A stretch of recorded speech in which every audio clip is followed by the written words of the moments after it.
Halo, selamat pagi Bapak, Ibu, dan Saudara-saudari yang dikasihi oleh Tuhan. Kita berjumpa lagi dalam Salam Pagi di Minggu Kerja yang baru.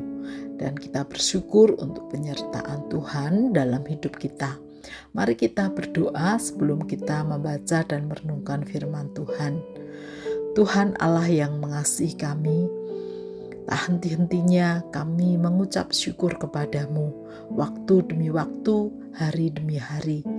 Dan biarlah firman Tuhan menjadi terang bagi kami, sehingga jalan kami boleh seturut dengan kehendak-Mu. Di dalam nama Tuhan Yesus kami berdoa. Amin.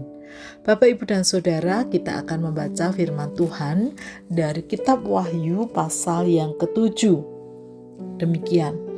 Setelah itu aku melihat 4 malaikat berdiri pada keempat penjuru bumi, dan mereka menahan keempat angin bumi, supaya jangan ada angin bertiup di darat atau di laut atau di pohon-pohon. Lalu aku melihat seorang malaikat lain muncul dari tempat matahari terbit. Ia membawa meterai Allah yang hidup. Ia berseru dengan suara nyaring kepada keempat malaikat yang diberi kuasa untuk merusak bumi dan laut. Janganlah merusak darat atau laut atau pohon-pohon sebelum kami memeteraikan hamba-hamba Allah kami pada dahi mereka. Aku mendengar jumlah mereka yang dimeteraikan itu 144.000 yang telah dimeteraikan dari semua suku keturunan Israel.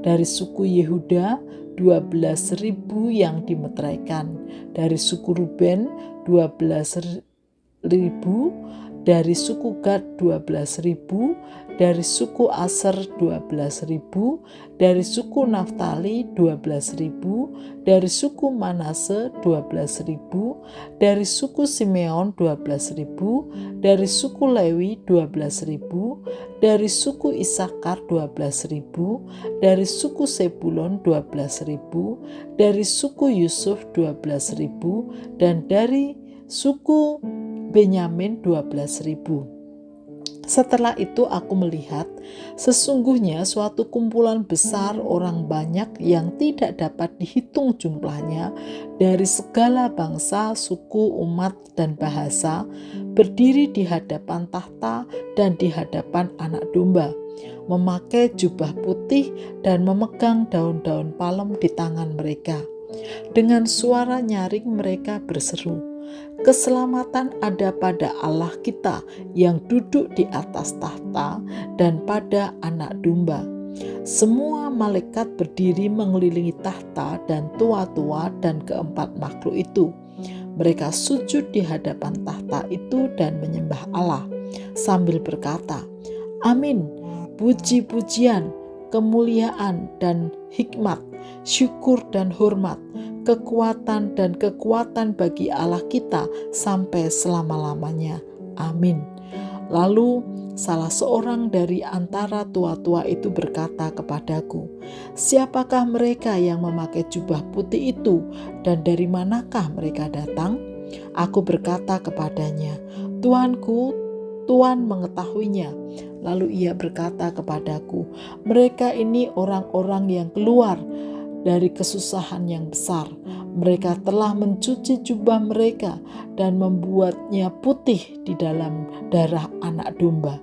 Karena itu mereka berdiri di hadapan tahta Allah dan beribadah kepada Dia siang malam di bait sucinya. Ia yang duduk di atas tahta itu akan membentangkan kemahnya di atas mereka. Mereka tidak akan menderita lapar dan dahaga lagi, dan matahari atau panas terik tidak akan menimpa mereka lagi. Sebab Anak Domba yang di tengah-tengah tahta itu akan menggembalakan mereka dan menuntun mereka ke mata air kehidupan, dan Allah akan menghapus segala air mata dari mata mereka. Bapak, Ibu, dan saudara-saudari yang dikasihi oleh Tuhan, mungkin pernah mendengar kata orang-orang pilihan Bahkan dalam iman Kristen kita disebut sebagai orang-orang yang dipilih Allah. Ya, benar. Pada pasal 7 kitab Wahyu menyebutkan ada 2 kelompok besar yang dipilih di hadapan Allah. Kelompok yang pertama dari bangsa Israel berjumlah 144.000 dari 12 suku. Kelompok yang kedua, semua bangsa, suku, dan bahasa, yaitu mereka yang jumlahnya tidak terhitung. Yang pasti, kelompok ini adalah kelompok yang telah dipilih oleh Allah dan memakai jubah putih karena penyucian dari darah anak domba Allah, yaitu Tuhan Yesus Kristus. Firman Tuhan, ya dan amin. Dari teks ini, Bapak, Ibu, dan saudara-saudari yang dikasihi oleh Tuhan, kita masuk dalam kelompok yang mana? Tentu kelompok yang kedua, yaitu orang-orang yang dipilih dan disucikan oleh darah anak domba Allah, yaitu Tuhan Yesus Kristus, sehingga kita layak menghadap tahta Allah.